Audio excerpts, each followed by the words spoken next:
Well, this I did not expect. A animated tale of Jesus Christ, told from a perspective of young Charles Dickens, making a $14.6 million weekend in pre-sales. I think it actually did better than that.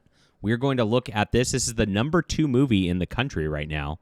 And it goes to show that Christians are a big audience. And they've been neglected for a lot of years. And in everything, every time anybody actually tries to make something with a good production that is geared towards Christians, it wins. And when's Hollywood going to figure this? Well, we know they're not. But at least there's Angel Studios, and I'm very glad that Angel Studios exist. I really loved The Sound of Freedom last year, and of course, and promoted that very, very heavily. Glad this exists. I'm going to go see this with my family probably later today. And I'm very happy that they're continuing going forward. They did Gabriel and the Guardians, that anime cartoon that they've got out for their subscription service, which is awesome too. They're really making waves. I'd love to see them do even more, but there needs to be a few Angel Studios out there if we're going to save the culture. This is exactly what we need.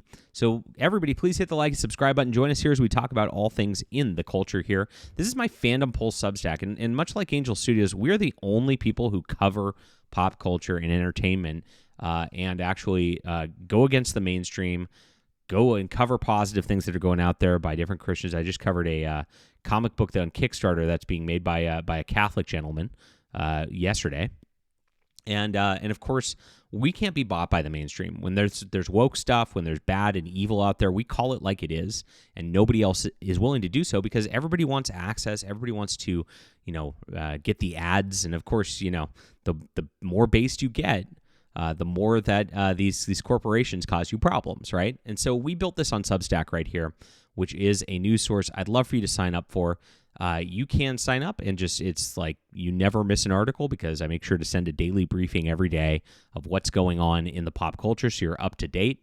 And on top of that, you can support us financially, which we would really appreciate because we're doing this full time. There's 2 of us, and we are trying to make sure we have this sustainable without ads, without anything else. It's all viewers like you who make this happen. It's only $5 a month, my friends, and that's like a Starbucks cup of coffee, right? Not much, and it helps because this is the one alternative out there in the culture, and we need this. This is so big because we have to build up the culture. We have to build up the news in an alternative way that actually reports on this stuff.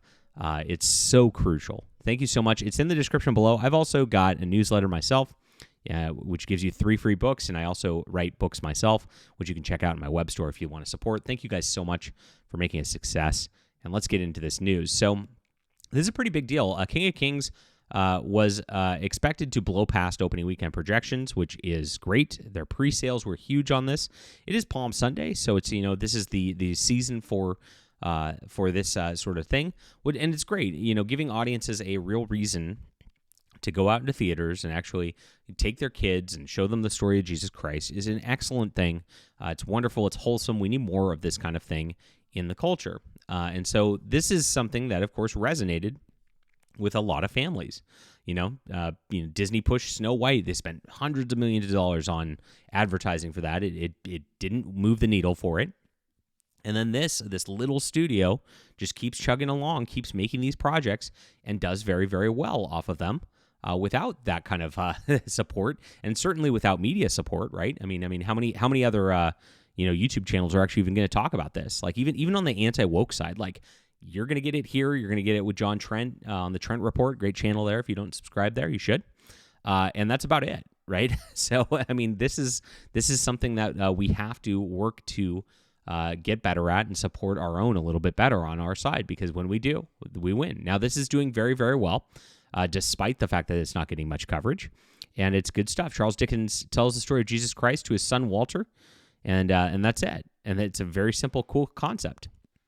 So, Sean Robbins said that the film would probably only have an opening weekend of between 3 and 7 million is what they expected, expecting 5 million. And then its entire domestic run, they expected to only do 11 to 34 million with 22 million. It's already almost got it there. With its opening weekend forecast, now it's going to have an opening weekend of 17 million, and that's the increase that they're going to do. And so this came out. Minecraft's, of course, just destroying everything. Of course, that's the biggest property out there. They made a meme movie that was targeted at the Zoomers. Again, I've not seen it, but a lot of my friends have, and they said it really didn't go into any woke stuff or anything like that. And so they just made a movie that was easy to watch for kids, and they succeeded, right?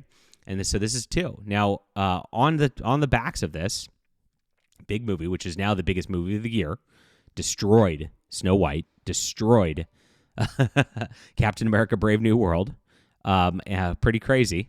And this went huge this weekend. Now, King of Kings actually did even better than projections, 19 million. Remember, they said the estimates was going to be 22 million for the entire domestic run, which means it's going to blow past that in the next couple of days. Wow. Well, of course, you got Kenneth Branagh. I mean, and this is what they did. They did it right. Kenneth Branagh in it. This is one of the best actors, best directors out there. Uma Thurman. Everybody loves Uma Thurman. Mark Hamill, I think, was a weird choice. We'll get into that a little bit tomorrow. But he is a good voice actor, let's be honest. We will do that. And Pierce Brosnan, too. I mean, my gosh. They really went all out getting the best possible actors for this kind of thing. And this shows Angel Studios knows what they're doing, right? So the critics didn't like it. Of course they didn't.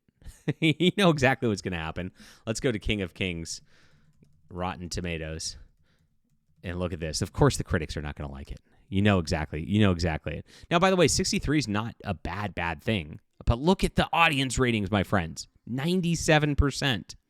So there's not a lot of reviews, and that's the thing. Warm, well-animated, geared towards family. All the violent, gory bits toned down. What are you talking about? Like, why would you give it a 3 out of 5? Like, expecting that out of a Jesus like movie like that's animated that looks like a kiddie movie. And that's the problem is these critics. It's like, I want to do it to my taste. I would like this to be like an adult film with gory bits, and that would have made it better. It's like, what are you doing? That's why these critics are idiots all the time. A serviceable, if uninspired take. Yes, there you go. It's serviceable. That means it's good, right? And so its depiction of the Pharisees as one-dimensional villains plays into old stereotypes.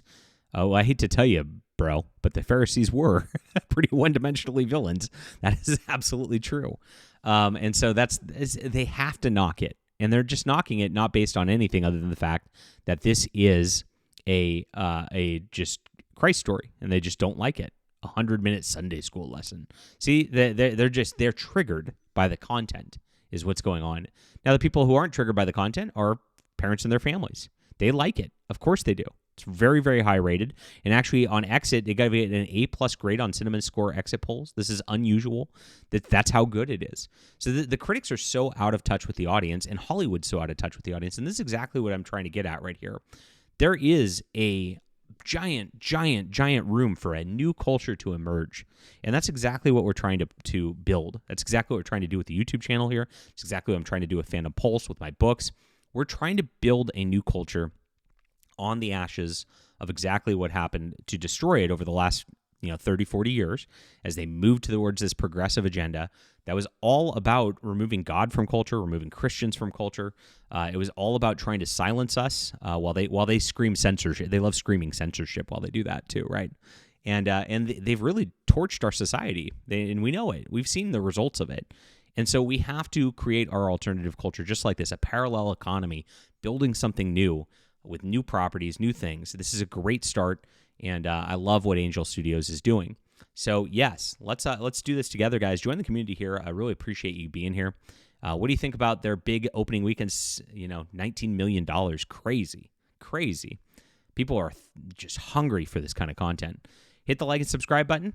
Leave a comment down below, and make sure to sign up for Fandom Pulse. I'll put this down there, and check out my books if you'd like to as well. Really appreciate you guys for being here on a Sunday. God bless. We'll be back soon.